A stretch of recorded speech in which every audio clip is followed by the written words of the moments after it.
അസ്സലാമു അലൈക്കും വറഹ്മത്തുള്ളാഹി വബറകാതുഹു. ഹദീസ് ക്ലാസ് 1407. ബഹുമാനപ്പെട്ട ഇമാം മുസ്ലിം റളിയല്ലാഹു അൻഹു റിപ്പോർട്ട് ചെയ്യുന്ന ഹദീസ്. അൻ സൽമത്ത് ബിൻ അക്വ റളിയല്ലാഹു അൻഹു, സലമത്ത് ബിൻ അക്വ റളിയല്ലാഹു അൻഹുവിനെ തൊട്ട് നിവേദനം. അന്ന റജുലൻ അഖല ഇൻദ റസൂലില്ലാഹി സ്വല്ലല്ലാഹു അലൈഹി വസല്ലം ബിശിമാലിഹി. നിക്ഷേപമായും ഒരാൾ മുത്തുനബി സല്ലല്ലാഹു അലൈഹി വസല്ലമ തങ്ങളുടെ സമീപത്ത് വെച്ച് ഇടത് കൈകൊണ്ട് ഭക്ഷിച്ചു.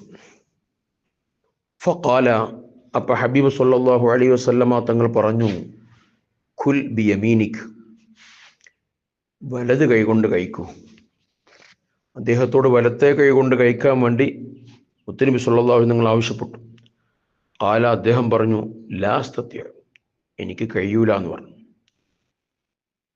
ഖാല, അപ്പോൾ ഹബീബ് സല്ലല്ലാഹു അലൈഹി വസല്ലമ തങ്ങൾ പറഞ്ഞു, ലസ്തതഅത, എന്നാ നിനക്ക് കഴിയണ്ടെന്ന് പറഞ്ഞു.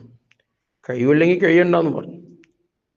മാ മനഅഹു ഇല്ലൽ കിബർ, മുത്തുനബി സല്ലല്ലാഹു അലൈഹി വസല്ലമ തങ്ങൾ അനുസരിക്കലിനെ തൊട്ട് അഹങ്കാരമല്ലാതെ അവനെ മറ്റൊന്നുമല്ല തടഞ്ഞത്.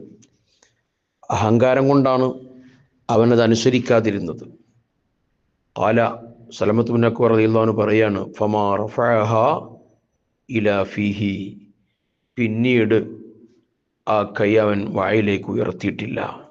അവൻ്റെ കൈ കുഴഞ്ഞുപോയി, പിന്നെ കൈ ഉയർത്തിയിട്ടില്ല. അദ്ദേഹത്തിൻ്റെ കൈ പിന്നെ ഉയർത്തിയിട്ടില്ല. ഈ ഹദീസ് നൽകുന്ന വലിയൊരു പാഠമുണ്ട്. വെള്ളം കുടിക്കുമ്പോഴും ഭക്ഷണം കഴിക്കുമ്പോഴൊക്കെ വലതു കൈകൊണ്ടായിരിക്കണം. നമ്മിൽ പലരും അശ്രദ്ധ കൊണ്ട് ഇടതു കൈകൊണ്ട് കുടിക്കുന്നവരുണ്ട്, തിന്നുന്നവരുണ്ട്. ഇതൊരിക്കലും നാം ചെയ്യരുത്. നാം ശീലമാക്കേണ്ടത് മുത്തുനബി സല്ലല്ലാഹു അലൈഹി വസല്ലമ തങ്ങൾ നമുക്ക് പഠിപ്പിച്ചു തന്ന എന്താണോ അതാണ് നമ്മൾ ഫോളോ ചെയ്യേണ്ടത്. ഒരു വെള്ളം കുടിക്കുമ്പോൾ എത്ര സുന്നത്ത് ഉണ്ട് നിങ്ങൾ ആലോചിച്ച് നോക്കും. ബിസ്മി ചൊല്ലി കുടിക്കണം, വലത് കൈകൊണ്ടായിരിക്കണം, ഇരുന്നു കൊണ്ട് കുടിക്കണം, വെള്ളത്തിലേക്ക് നോക്കി കുടിക്കണം, 3 ഇറക്കുകളായി കുടിക്കണം, കുടിച്ചു കഴിഞ്ഞാൽ അൽഹംദുലില്ലാ പറയണം. എത്ര സുന്നത്താണ് ഒരു മുറുക്ക് വെള്ളം കുടിക്കുമ്പോൾ നമുക്ക് ലഭിക്കുന്നത്. പക്ഷേ നാം ആരും അധികം ആളുകളും അത് പരിഗണിക്കാറില്ല. അതുകൊണ്ട് നമ്മുടെ ജീവിതത്തിൽ കൂടുതൽ സുന്നത്തുകൾ കടന്നു വരണം.